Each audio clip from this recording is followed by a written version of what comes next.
Hello guys, welcome back to my channel Shri S S and world. तो कैसे हैं आप सब? आशा करते हैं आप सब लोग बहुत अच्छे होंगे और खूब मन लगाकर पढ़ाई कर रहे होंगे। तो हमारी 6 क्लास की एनसीईआरटी चल रही थी, जिसमें हम पढ़ रहे हैं हिस्ट्री का 6 चैप्टर है नए प्रश्न और नए विचार, जिसमें हमने बुद्ध की कहानी पढ़ी थी और बुद्ध के बारे में पढ़ा था। तो बुद्ध के बारे में क्या पढ़ा था एक बार रिकैप कर लेते हैं। तो हमने पढ़ा था बौद्ध धर्म के संस्थापक कौन थे? सिद्धार्थ थे, जिन्हें गौतम नाम से जाना जाता था। उनका जन्म लगभग कब हुआ था? 2500 साल पहले हुआ था। उनका जन्म लगभग 2500 साल पहले हुआ था। वो क्या थे? वो क्षत्रिय थे और उन्होंने शाक कुल में से संबंधित थे, यानी कि शाक नामक एक गढ़ था, उससे वो संबंधित थे। ठीक है। उन्हें ज्ञान की प्राप्ति कहाँ हुई थी? तो उन्हें ज्ञान की प्राप्ति पीपल के पेड़ के नीचे हुई थी। और कहाँ, कौन से स्थान पर हुई थी? बोध गया में हुई थी। तो इस चीज़ का आप ध्यान रखेंगे। ठीक है। ठीक है। तो कहाँ हुई थी ज्ञान की प्राप्ति? बोध गया बिहार में हुई थी। और किस पेड़ के नीचे हुई थी? तो वो पीपल का पेड़ हो जाता है। ठीक है। फिर आगे क्या कह रहा था? वाराणसी के निकट सारनाथ। पहला उपदेश यानी कि प्रथम उपदेश उन्होंने कहाँ दिया था? तो प्रथम उपदेश उन्होंने अपना सारनाथ में दिया था। और मृत्यु, मैंने पूछा था आपसे कमेंट बॉक्स में कि अगर आपको चीज़ें समझ में आ रही हैं तो कमेंट बॉक्स में कमेंट करना कि गौतम बुद्ध की मृत्यु कहाँ हुई थी। तो मृत्यु उनकी कहाँ हुई थी? कुशीनगर में हुई थी। तो आई होप चीज़ें क्लियर हो रही होंगी। आगे बढ़ेंगे। आगे हमने क्या पढ़ा था? आगे हमने पढ़ा था सारनाथ स्तूप के बारे में, जो कि ये है। और उन्होंने, बुद्ध ने क्या कहा था? दुख का कारण किसको बताया था? हमारी तृष्णा को, यानी कि हमारी इच्छा ही हमारे दुख का कारण बन जाती है। ठीक है। और फिर क्या पढ़ा था हमने? आगे पढ़ेंगे। आगे हमने किस्सा गौतमी की कहानी पढ़ी थी, जिसमें उन्होंने बताया था कि मतलब किस्सा गौतमी का जो पुत्र है वो उसकी मृत्यु हो जाती है। तो इस कहानी से हमें ये प्राप्त होता है कि भैया कि मौत क्या है? मृत्यु अटल है, वो सबको आनी है, इसलिए उस पर इतना दुखी मत हो। तो इस कहानी को, किस्सा गौतमी की कहानी कहाँ से मिली थी? तो ये भी किस्सा गौतमी की कहानी कहाँ किसकी है? बुद्ध की है। जिनके मतलब बुद्ध ने किस्सा गौतमी को कैसे समझाया कि मृत्यु अटल है, मृत्यु सबको आती है, हर किसी के घर में किसी न किसी की मृत्यु हुई है। फिर हमने पढ़ा था उपनिषदों के बारे में। उपनिषद क्या होते हैं? तो उपनिषद क्या होते हैं? उपनिषद के पहले मैं बताऊंगी ये सठ दर्शन के बारे में हमने पढ़ा था। सठ दर्शन क्या है? क्या थे? वैशेषिक किसने दिया था? श्री ऋषि कणद ने। न्याय के कौन थे? गौतम ऋषि थे। सांख्य को किसने दिया था? कपिल मुनि ने। योग दिया था पतंजलि ने। पूर्व मीमांसा जैमिनी ने। वेदांत व्यास ने। वेदांत और उत्तर मीमांसा ये दोनों किसने दिए थे? तो इस तरह से ये 60 दर्शन हुए थे। फिर हमने देखा था अपना क्या? फिर देखे थे हमने क्या? उपनिषद के बारे में पढ़ा था। उपनिषद में हमें क्या पढ़ना था? उपनिषद में देखो क्या कह रहा है।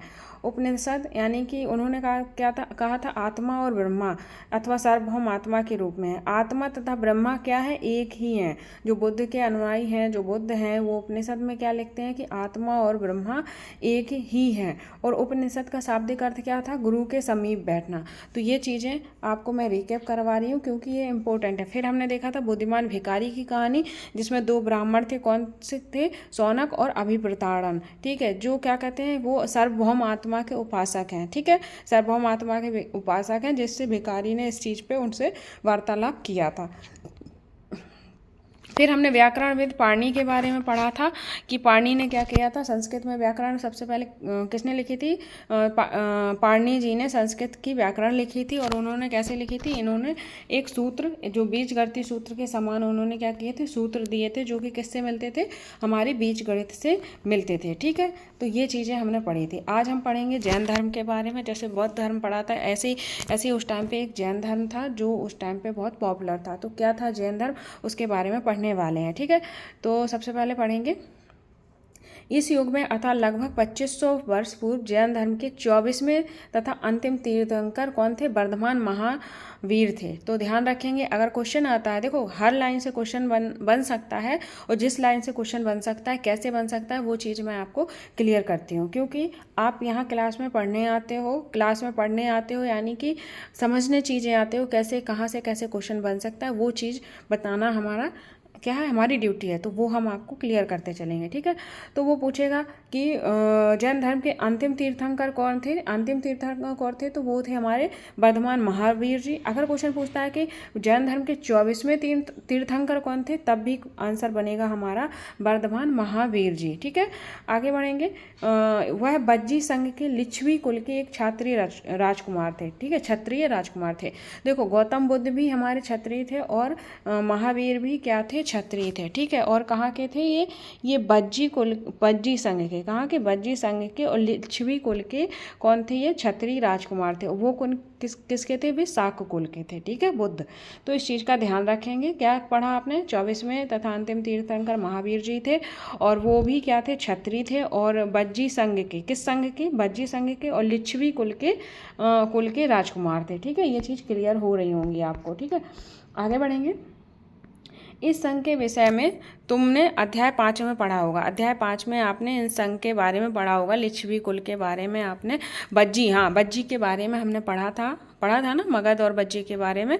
तो वो अध्याय 5 में आपने पढ़ा था। उसी संघ से ये महावीर जी संबंधित थे। ठीक है, अब क्या कह रहे हैं, 30 वर्ष की आयु में इन्होंने क्या किया था, गृह त्याग कर दिया था, घर छोड़ दिया था और जंगल में रहने लगे थे। 12 वर्ष तक उन्होंने कठिन एवं एकांकी जीवन व्यतीत किया।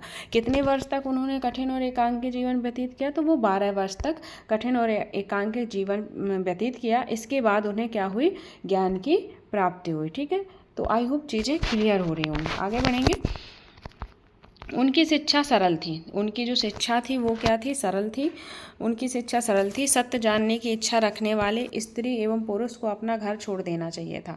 उनकी शिक्षा सरल कैसी थी, वो सोचते थे कि जो स्त्री पुरुष सच जानना चाहते हैं उन्हें क्या कर देना चाहिए, उन्हें अपना गृह त्याग कर देना चाहिए, यानी कि घर छोड़ देना चाहिए। ठीक है, ये महावीर जी का कहना था। आगे क्या है, उन्हें अहिंसा के नियमों का कड़ाई से पालन करना चाहिए। जो सत्य जानना चाहते हैं उन्हें अपना गृह त्याग कर देना चाहिए और क्या करना चाहिए, अहिंसा के नियमों का कड़ाई से पालन करना चाहिए। अर्थात किसी जीव को ना तो कष्ट देना चाहिए और ना ही उसकी हत्या करनी चाहिए। ठीक है, और आगे एक कोटेशन बन जाता है, यानी कि एक थॉट है, वो क्या है उसे ध्यान से पढ़िएगा, ये पूछ लिया जाता है। ठीक है, क्या है कि महावीर जी का कहना था कि सभी जीव क्या करते हैं, जीना चाहते हैं और सभी के लिए जीवन क्या है, प्रिय है। चाहे भाई वो जीव हो या फिर मनुष्य हो, सभी जीव क्या करते हैं, सभी जीव जीना चाहते हैं और सभी के लिए जीवन प्रिय है। ये किसने कहा था, अगर पूछ ले किसने कहा था तो आपको पता है किसने कहा था, महावीर जी ने कहा था। ठीक है, महावीर ने अपनी शिक्षा प्राकृतक में दी है। इन्होंने भी अपनी शिक्षा किस भाषा में दी है, इन्होंने भी अपनी शिक्षा प्राकृतिक भाषा में दी है, जो कि एक जनसाधारण की भाषा होती थी। किसकी भाषा होती थी, जनसाधारण लोगों की भाषा होती थी। देखो, जैसे कोई चीज़ है, मान लो ये हमारी एनसीईआरटी सीरीज है, समझना, पॉइंट को समझना। जैसे कि एनसीईआरटी सीरीज है, मैं हिंदी में पढ़ा रही हूँ। ठीक है, तो हमारे यहाँ ज़्यादातर लोग हिंदी भाषी लोग हैं, हिंदी में पढ़ा रही हूँ, तो क्या होगा, इस सीरीज को लोग ज़्यादा से ज़्यादा समझेंगे। जब चीज़ों को लोग समझेंगे तो इससे जुड़ेंगे। ठीक है, जुड़ेंगे। अब इसी एनसीईआरटी सीरीज को मैं किसी और अदर भाषा में पढ़ाने लगूँ, समझ रहे हो, जो हमारी के यहाँ की भाषा ना हो। जब जो चीज़ हमारे यहाँ की भाषा ना हो, जो आम जनता जो भाषा नहीं जानती हो, उस पर मैं ये चीज़ें पढ़ाने लगूँ, तो क्या आप लोग समझ पाओगे, नहीं समझ पाओगे। जब आप लोग समझोगे नहीं तो उस चीज़ से जुड़ोगे भी नहीं। ठीक है, क्यों जुड़ोगे भाई, जो चीज़ें समझ में नहीं आनी तो उनसे क्या जुड़ना। इसी तरह इनका क्या था, धर्म था। जो बौद्ध धर्म के अनुयायी थे, जो जैन धर्म के लोग थे, इन्होंने क्या किया, इन्होंने आम लोगों की भाषा को अपनाया। आम लोगों की भाषा क्या थी, प्राकृतिक।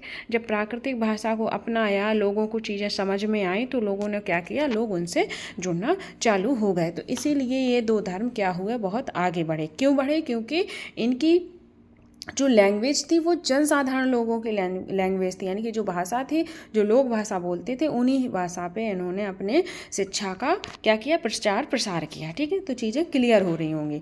प्रचलन क्षेत्र के आधार पर ही उन्होंने अलग अलग नाम थे। जो ये प्राकृतिक भाषा है, अलग अलग रूप में प्रचलित थी। ठीक है, ये प्राकृतिक भाषा क्या है, जनसाधारण अनुयायियों की शिक्षा को समझ सकें, इसलिए देखो मैंने बताया ना कि वो लोग समझ सकें, इसलिए उन्होंने प्राकृतिक भाषा अपनाई। देश के अलग अलग हिस्सों में प्राकृतिक भाषा के अलग अलग अलग रूप प्रचलित हैं। जैसे प्राकृतिक भाषा है तो देश के अलग अलग भागों में अलग अलग प्राकृतिक रूप प्रचलित है। जैसे कि हमारे यहाँ हिंदी बोली जाती है तो हिंदी को अलग अलग लोगों में अलग अलग तरह से, कहीं कहते हैं खड़ी बोली है, कहीं कहते हैं बुंदेलखंडी है। तो इस तरह से ही प्राकृतिक भाषा भी अलग अलग नाम से जानी जाती थी। जैसे कि मगध में बोली जाने वाली भाषा क्या होती थी? प्राकृतिक मगधी कहलाती। तो ये भी इम्पोर्टेंट पॉइंट हो जाता है और ये भी इम्पोर्टेंट पॉइंट बन जाता है। आगे बढ़ेंगे। आगे क्या कह रहा है? जैन नाम से जाने गए महावीर के अनुयायियों को भोजन के लिए भिक्षा मांगकर सादा जीवन व्यतीत करना पड़ता था। देखो इन चीज़ों को ध्यान से पढ़ना, क्योंकि जब स्टेटमेंट के क्वेश्चन बनाएगा तो ये चीज़ें भी डाल सकता है कि क्या क्या उनकी विशेषताएं थी। तो विशेषता क्या थी? जो महावीर के अनुयायी होते थे वो क्या करते थे? भोजन के लिए किस पर निर्भर कर रहते थे? वो भिक्षा मांगकर अपना सादा जीवन व्यतीत करते थे।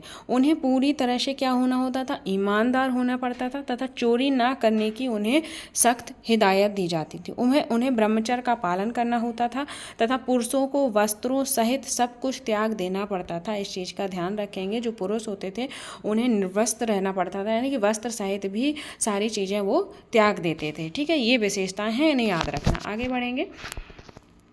तो आई होप चीज़ें क्लियर हो रही होंगी। अगर हो रही हैं तो प्लीज़ कमेंट करिएगा और एक लाइक करिएगा और वीडियो को अपने फ्रेंड्स में शेयर करिएगा। ठीक है, कमेंट और लाइक इसलिए करवाती हूँ कि जिससे कि हमारा मोटिवेशन बना रहे और मैं और अच्छी चीज़ें करने की कोशिश करूँ। ठीक है, अगर आप लोग इंटरेस्ट दिखाओगे तो आगे जब ये सीरीज फिनिश हो जाएगी तो एक बेस्ट रिवीजन सीरीज लाऊंगी और इतनी इम्पोर्टेंट रिवीजन सीरीज आएगी कि अधिकांश उसी से ही आपके क्वेश्चन फंस जाएंगे। ठीक है, तो अपना इंटरेस्ट दिखाते रहिएगा, लाइक शेयर कमेंट करते रहिएगा, मोटिवेशन मेरा बनाए रखिएगा। और मैं आपको ये मैराथन देने वाली हूँ हर एक सब्जेक्ट की, यानी कि हिस्ट्री, पॉलिटी और ज्योग्राफी की मैराथन दूंगी। और हर 6th क्लास की अलग होगी, 7th की अलग होगी, 8th की अलग होगी और उसके बाद फिर मैं इंपॉर्टेंट चीज़ों पे डिस्कशन करूँगी। यानी कि जब तक आपका एग्ज़ाम आएगा तब तक मैं आपकी NCERT सीरीज कम से कम एक बार तो ये हो जाएगी, सेकेंड एंड थर्ड 3 टाइम आपको समझा चुकी होंगी और हर एक चीज़ पे अच्छे से आपकी कमांड बना दूंगी। ठीक है, तो बस आपको सिर्फ एक चीज़ करनी है, लाइक शेयर और कमेंट। ठीक है, तो आगे बढ़ते हैं। आगे देखते हैं जैन क्या होता है, जैन किसे कहते हैं। ठीक है, जैन क्या है? जैन शब्द जिन से निकला है। जो जैन शब्द है वो किससे निकला है? जिन से निकला है, जिसका अर्थ क्या होता है? विजेता। तो ये इंपॉर्टेंट है, ये क्वेश्चन आया हुआ है। ठीक है, पूछ लेगा कि जो जैन शब्द किससे निकला है, तो जैन शब्द आपका जिन से निकला है। जिन का अर्थ क्या होता है? विजेता होता है। और महावीर जी के लिए जिन शब्द का यूज हुआ, क्यों हुआ? क्योंकि वो अपने धर्म के विजेता हुए। क्यों? आगे पढ़ेंगे इसके बारे में, बहुत ही अच्छी कहानियां हैं वो। आगे हम धीरे धीरे हर चीज़ जानते जाएंगे। ठीक है, आगे बढ़ेंगे। अधिकांश व्यक्तियों के लिए ऐसे कड़े नियमों का पालन करना बहुत कठिन होता था। जो अधिकांश लोग थे उन्हें क्या, यानी कि जीवों को जीने देना है, यानी कि किसी भी कीड़े मकोड़े को मारना नहीं है, गृह त्याग करना है। तो ये चीज़ क्या होती थी, बहुत से लोगों को क्या होता था, इन नियमों का पालन करना क्या हो जाता था? कठिन हो जाता था। ठीक है, फिर भी हजारों व्यक्तियों ने इस जीवन शैली को जानने और सीखने के लिए अपने घरों को छोड़ दिया। कई अपने घरों पर ही रहे और भिक्षु भिक्षुणी बने लोगों को भोजन प्रदान कर उनकी सहायता करते रहे। मान लो कई लोग क्या है, कई लोगों ने तो अपने गृह त्याग कर दिए, कई लोगों ने नहीं किए, बट जो भिक्षु भिक्षुणी बन गए थे, जो जिन्होंने जैन धर्म अपना लिया था, उनकी क्या करते थे? सहायता करते थे, भोजन आदि देकर उनकी सहायता करने लगे थे। मुख्य व्यापारियों ने जैन धर्म का समर्थन किया। तो मुख्यतः व्यापारियों ने जैन धर्म का समर्थन किया। तो इस लाइन का लॉजिक क्या है? इस लाइन का लॉजिक ये है कि भाई व्यापारी ही क्यों जुड़े, अदर लोग क्यों नहीं जुड़े इस धर्म से? तो व्यापारी इसलिए जुड़े क्योंकि व्यापारियों को खेती किसानी नहीं करनी होती थी। जो लोग खेती किसानी करते हैं तो उन्हें कीड़े मकोड़ों को भी मारना पड़ता है ताकि उनकी खेती, यानी कि उनकी फसल खराब ना हो, और व्यापारियों को ये चीज़ें नहीं करनी पड़ती थी। इसलिए ज़्यादा से ज़्यादा जैन धर्म के अनुयायी कौन बने? व्यापारी बने। देखो, किसानों के लिए इन नियमों का पालन करना क्या था? अत्यंत कठिन था, क्योंकि फसल की रक्षा के लिए उन्हें कीड़े मकोड़ों को मारना पड़ता था। बाद की सदियों में जैन धर्म उत्तर भारत के कई हिस्सों के साथ साथ गुजरात, तमिलनाडु और कर्नाटक में फैल गया। तो ये लाइन याद रखना, जैन धर्म जो बाद की सदियों में जैन धर्म उत्तर भारत के कई हिस्सों के साथ साथ कहाँ फैला था? गुजरात, तमिलनाडु, कर्नाटक में भी फैल गया था। तो इस चीज़ का ध्यान रखेंगे। मुख्यतः जैन धर्म का समर्थन किसने किया? तो अगर किसान और व्यापारी में आ जाए चुनने के लिए तो आई होप आप बता दोगे वो कौन था। वो व्यापारी थे, मुख्यतः व्यापारियों ने जैन धर्म का समर्थन किया। अगर वो क्वेश्चन आ जाए कि उत्तर भारत के साथ साथ किन हिस्सों में जैन धर्म फैला, तो वो हो जाएगा आपका गुजरात, तमिलनाडु और कर्नाटक। ठीक है, आगे बढ़ेंगे। आगे कह रहा है महावीर तथा उनके अनुयायियों की शिक्षा कई शताब्दियों तक मौखिक रूप में ही रही। जो महावीर हैं और जो उनकी अनुयायी यानी कि समर्थक हैं, उनकी जो शिक्षाएं थी वो क्या थी, मौखिक रूप से थी। कैसे, जैसे बौद्ध की शिक्षाएं थी वो भी क्या थी, मौखिक थी। पर क्या हुआ, वर्तमान रूप में उपलब्ध जैन धर्म की शिक्षाएं लगभग 1500 वर्ष पूर्व गुजरात में वल्लभी नामक स्थान पर लिखी गई। तो ये क्वेश्चन ध्यान रखना, जो वर्तमान में जैन धर्म की शिक्षाएं हैं वो कितने वर्ष पूर्व, 1500 वर्ष पूर्व कहाँ लिखी गई, गुजरात में वल्लभी नामक स्थान पर लिखी गई। ठीक है, तो इस चीज़ का आप ध्यान रखेंगे। आगे बढ़ते हैं। अब हम पढ़ने वाले हैं संघ के बारे में कि ये संघ क्या होते हैं। तो संघ के बारे में पढ़ेंगे। ठीक है, संघ क्या होते हैं। संघ क्या है, महावीर तथा बुद्ध दोनों का मानना था कि घर का त्याग करने पर ही सच्चे ज्ञान की प्राप्ति हो सकती है। देखो, महावीर और बौद्ध दोनों का ही मानना क्या था कि ग्रह त्याग करके ही किसकी प्राप्ति हो सकती है, सच्चे ज्ञान की प्राप्ति हो सकती है। तो एक चीज़ और कहना चाहूँगी कि दोनों में सिमिलरिटी के लिए भी क्वेश्चन आ जाता है और दोनों में क्या चीज़ें अलग थी उसके लिए भी क्वेश्चन आ जाता है। तो इस चीज़ को ध्यान से पढ़ते जाइएगा कि बौद्ध धर्म और जैन धर्म में क्या समानताएं पाई जाती हैं और क्या असमानताएं हैं, उन चीज़ों को ध्यान से देखिएगा। तो महावीर और बौद्ध दोनों ही किस पर जोर देते थे, ग्रह त्याग पर जोर देते थे और कहते थे ग्रह त्याग के बाद ही क्या प्राप्त होगा, हमें सच्चे ज्ञान की प्राप्ति हो सकती है। ऐसे लोगों के लिए उन्होंने संघ नामक संगठन बनाए थे जहाँ घर त्याग करने वाले लोग रहते थे, लोग एक साथ रहते थे। तो संघ क्या था, संघ वो था जहाँ पर घर त्याग करने वाले लोग एक साथ रहते थे। क्वेश्चन बनेगा कि संघ क्या था, तो संघ क्या था, संघ था ग्रह त्याग करने वाले लोग एक साथ रह सकें। ठीक है, आगे बढ़ेंगे। आगे क्या कह रहा है, संघ में रहने वाले बौद्ध भिक्षुओं के लिए बनाए गए नियम विनय पिटक नामक ग्रंथ में मिलते हैं। जो संघ में रहने वाले लोग थे, संघ में जो लोग रहते थे, उनके लिए जो नियम थे वो बौद्ध धर्म की किस ग्रंथ में लिखे थे, तो बौद्ध भिक्षुओं, यानी कि वो अगर बौद्ध भिक्षुओं का नाम ले रहा है तो वो बौद्ध ग्रंथ ही होगा। तो विनय पिटक क्या है तुम्हारा, विनय पिटक बौद्ध ग्रंथ है और इसमें बौद्ध भिक्षुओं के संघ में रहने वाले नियम शामिल हैं। ध्यान देना, बौद्ध भिक्षुओं को देखो, बौद्ध भिक्षु संघ में रहने वाले बौद्ध भिक्षुओं के नियम पालन किस ग्रंथ में शामिल है, तो वो विनय पिटक में शामिल है। विनय पिटक क्या है, विनय पिटक में संघ में रहने वाले लोगों या स्त्री पुरुषों के नियम शामिल हैं। तो ये भी आपका इम्पोर्टेंट पॉइंट बन जाता है, सो ध्यान रखेंगे। ठीक है, आगे बढ़ेंगे। आगे क्या कह रहा है, विनय पिटक से हमें पता चलता है कि संघ में पुरुषों और स्त्रियों के रहने की अलग अलग व्यवस्था थी। जो संघ था उसमें स्त्री और पुरुष कहाँ रहते थे, अलग अलग रहते थे, साथ नहीं रहते थे। ठीक है, सभी व्यक्ति संघ में प्रवेश ले सकते थे। सभी व्यक्ति यानी कि कोई भी वर्ण का व्यक्ति हो, सभी व्यक्ति कहाँ रह सकता था, संघ में रह सकता था। हालांकि संघ में प्रवेश के लिए बच्चों को माता पिता से, ध्यान रखना, जैसे बच्चे अगर संघ में शामिल हो रहे हैं, जैसे बच्चे संघ में शामिल हो रहे हैं तो उन्हें किससे आज्ञा लेनी होती थी, अपने माता पिता से।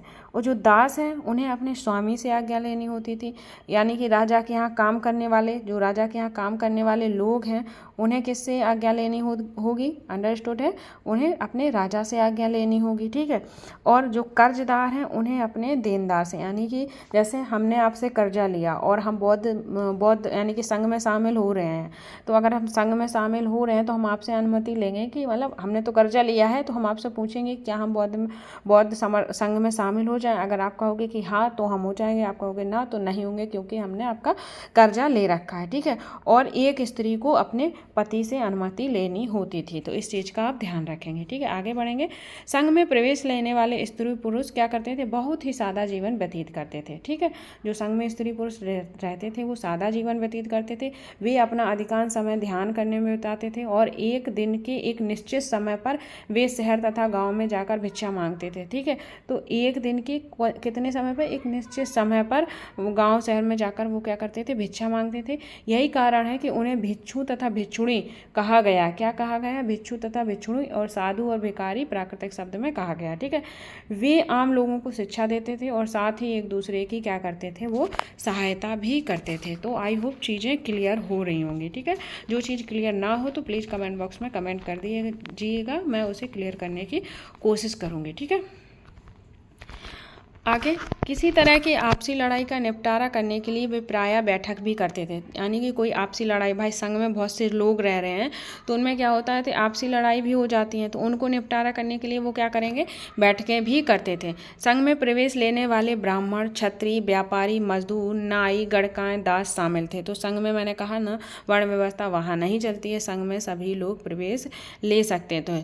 तो एक ये भी वजह इन धर्मों की क्या आगे बढ़ने की या पॉपुलर होने की एक ये भी वजह हो जाती है कि यहाँ पे वर्ण व्यवस्था नहीं थी, सभी लोग समान थे। ठीक है, आगे बढ़ेंगे।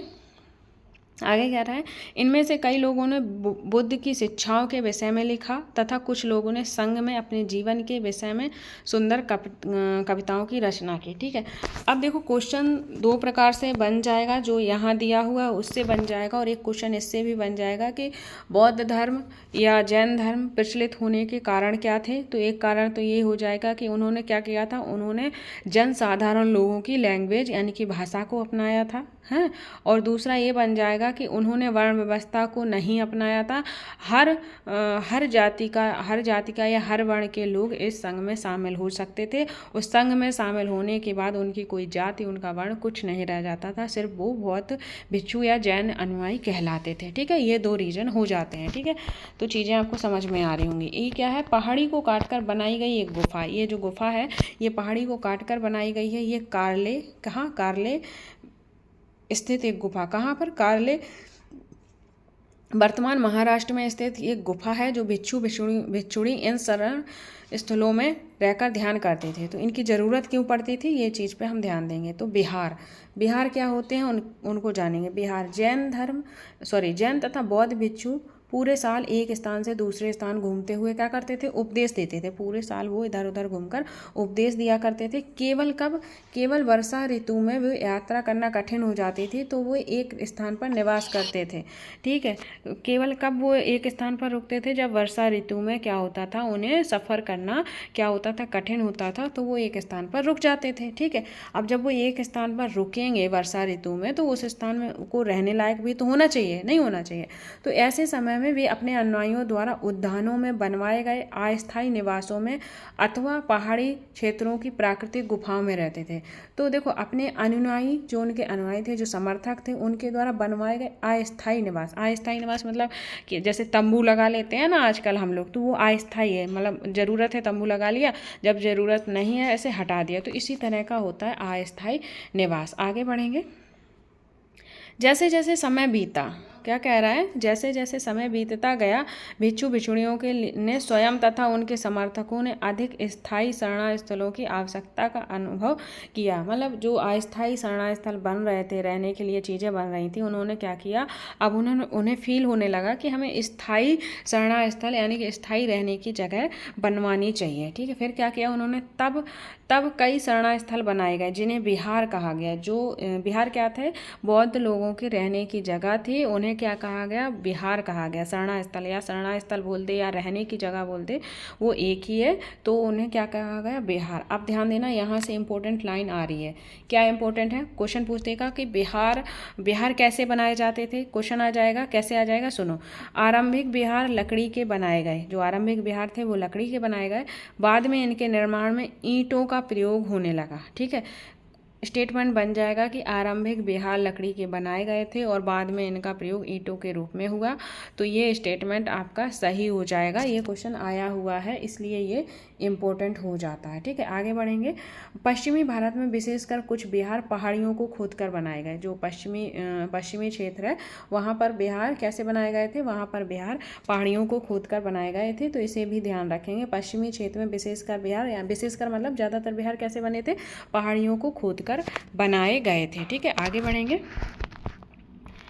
आगे क्या है, बौद्ध ग्रंथ से ज्ञात होता है, यानी कि बौद्ध ग्रंथ से हमें क्या चीज़ें ज्ञात हुई हैं उस बारे में पढ़ेंगे हम। ठीक है, देखो हर चीज़ को समझो, जो चीज़ समझ में नहीं आती है उसे कमेंट बॉक्स में कमेंट करो।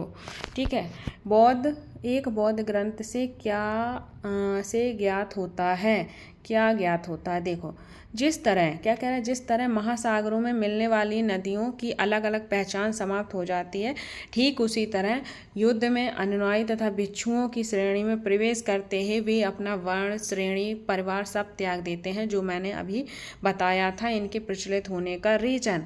ठीक है, एक तो उनकी जनसाधारण की भाषा और इनका ये जो वर्ण व्यवस्था थी, श्रेणी व्यवस्था थी, ये सब चीज़ों का क्या वहीं बाहर ही ख़त्म हो जाना। ठीक है, तो इस चीज़ का ध्यान रखेंगे। जो बौद्ध भिक्षु, बौद्ध में जो लोग बौद्ध संघ में शामिल होते थे, उनकी वर्ण व्यवस्था, श्रेणी, परिवार, ये सब चीज़ें क्या हो जाती थी, त्याग दी जाती थी। ठीक है, आगे बढ़ेंगे।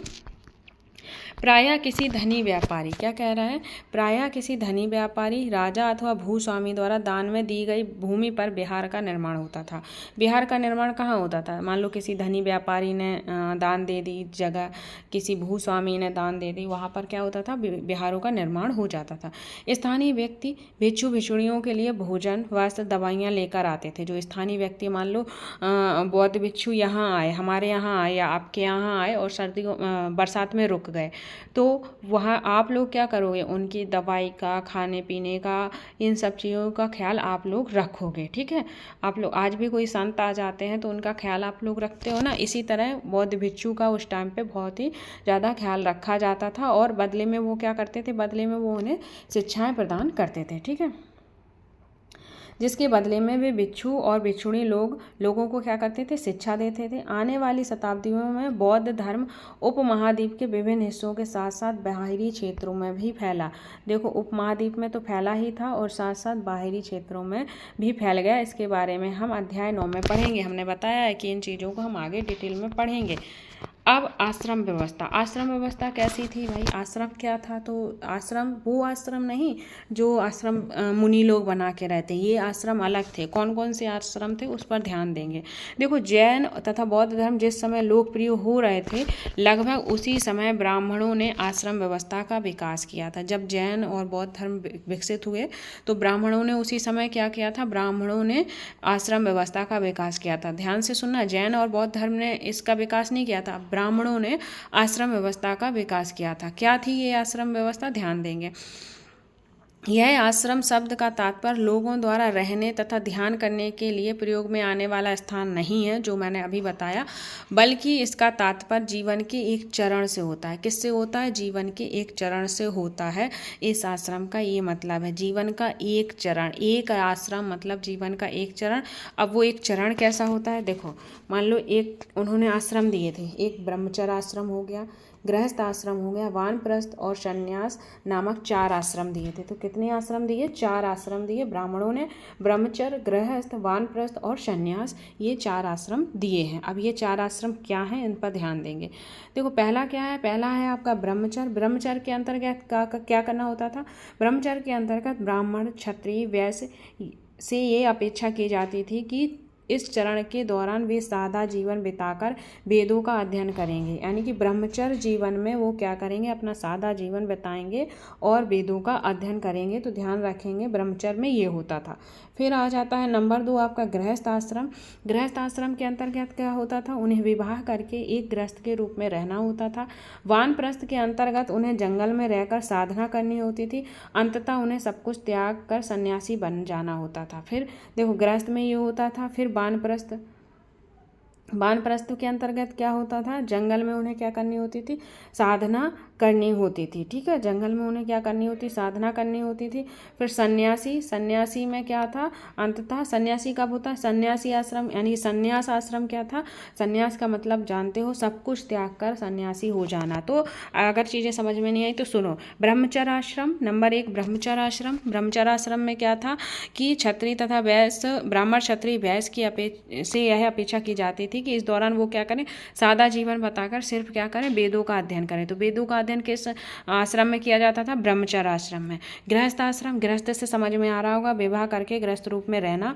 वानप्रस्थ का वानप्रस्थ क्या था? वानप्रस्थ का मतलब था वान मतलब वन, वन याद रखना, वान का मतलब वन, वन से क्या हो जाएगा? जंगल, जंगल में रहकर क्या करनी होती थी? साधना करनी होती थी। और फिर सन्यासी, सन्यासी मतलब सब कुछ त्याग देना। ठीक है, ये 4 आश्रम व्यवस्थाएं थी। आश्रम व्यवस्था ने लोगों को अपने जीवन को कुछ हिस्सा ध्यान में लगाने पर बल दिया। जो आश्रम व्यवस्था थी वो उन्होंने क्या किया था? लोगों को अपने जीवन को किस चीज़ में लगाने पर केंद्रित किया? ध्यान लगाने में। ठीक है, प्रायः स्त्रियों को वेद पढ़ने की अनुमति नहीं थी। ध्यान देंगे, प्रायः स्त्रियों को क्या थी? वेद पढ़ने की अनुमति नहीं थी। उन्हें अपने पतियों द्वारा पालन किए जाने वाले आश्रमों का ही अनुसरण करना होता था। मान लो किसी पति ने अगर ब्रह्मचर्य जीवन अपना लिया है तो उस स्त्री को उसमें उनका क्या करना होता था? सहयोग करना पड़ता था अपने पति का। अगर उसने संन्यास लिया है तो स्त्री उसे मना नहीं कर सकती, अगर उसने वानप्रस्थ लिया है तो स्त्री उसे मना नहीं कर सकती है। तो जो भी उसका पति जो भी आश्रम अपनाता था उसमें स्त्री को क्या करना पड़ता था? अनुसरण, मतलब उनकी बात माननी होती थी या उनका सहयोग करना होता था। तो चीज़ें क्लियर हो रही होंगी, आगे बढ़ेंगे। अन्य यंत्र का मतलब आप जानते हो, अन्य चीज़ें। अन्य क्या चीज़ें हैं ये भी देखो, यहाँ से क्वेश्चन बन जाता है तो इन्हें स्किप नहीं करना है, पढ़ते चलेंगे। ठीक है, अन्य यंत्र क्या था?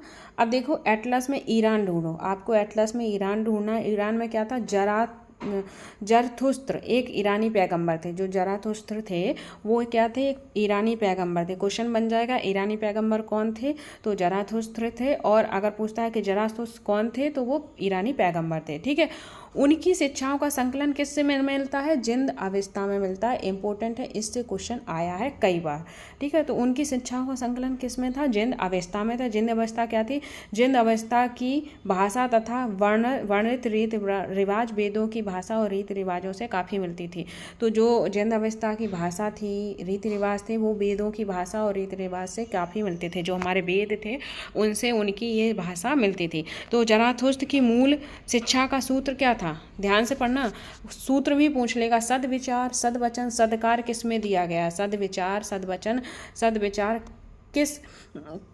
किसने कहा है? तो वो जराथुस्त्र ने कहा है। वो कहाँ के थे? ईरानी पैगंबर थे। और अगर पूछता है सद्विचार सद्वचन किस ग्रंथ में दिया गया, तो आपका जिंद अवस्था ग्रंथ में दिया गया है। इस चीज़ का ध्यान रखेंगे। आगे देखिए, हे यूसर, एक मिनट,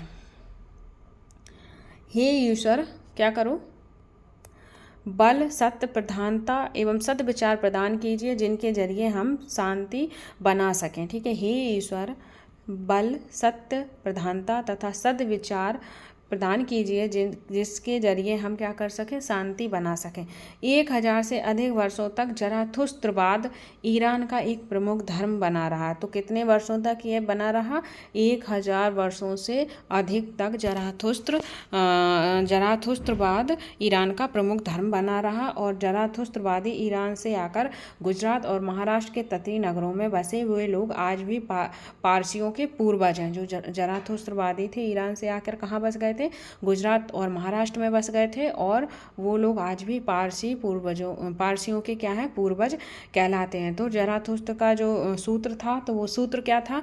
ध्यान रखेंगे, बहुत ही इंपॉर्टेंट है ये सूत्र। सद्विचार, सद्वचन, सद्कार, ये ईरानी सूत्र है। ध्यान रखेंगे, पूछ सकता है, पूछ लेगा। जैन धर्म से है, जैन ग्रंथ से है, बौद्ध ग्रंथ से है, या फिर आपका जिंद अवस्था नामक ग्रंथ से है। तो ये जिंद अवस्था नामक ग्रंथ से है, विनय पिटक से है, ऐसे करके कई ग्रंथों के नाम दे देगा। लेकिन आपको पता है कि सद्विचार, सद्वचन, सद्कार किससे दिया गया है? जिंद अवस्था नामक ग्रंथ से दिया गया है। तो आई होप चीज़ें क्लियर हुई होंगी। अगर चीज़ें क्लियर हुई हैं तो प्लीज़ लाइक, शेयर और सब्सक्राइब करना मत भूलिएगा।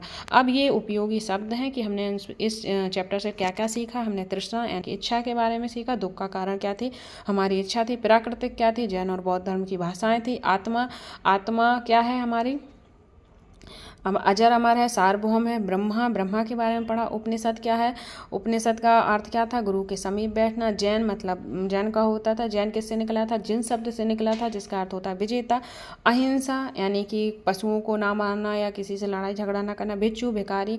संघ, संघ कौन थे, गृह त्याग करने वाले लोगों के लिए संघ बना था, और संघ में रहने वाले लोगों के लिए जो नियम कानून बने थे वो किस में थे, विनय पिटक में थे। बिहार क्या था, बिहार बौद्ध भिक्षु जो उपदेश देने इधर उधर जाते थे, तो वर्षा ऋतु में जहाँ रुकते थे उन्हें ही बिहार कहा जाता है। आश्रम कितने थे, तो आश्रम कितने थे, 4 थे।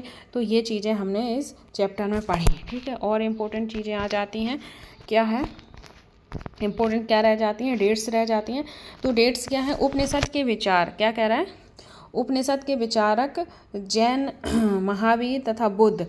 कब, जो उपनिषद के विचारक थे, उपनिषदों के विचारक जैन, महावीर तथा बुद्ध कब, 2500 साल पहले। जैन ग्रंथों का लेखन कब हुआ, 1500 साल पहले। तो ये थी आज की आपकी क्लास। तो आपको आई होप ये क्लास पसंद आई होगी।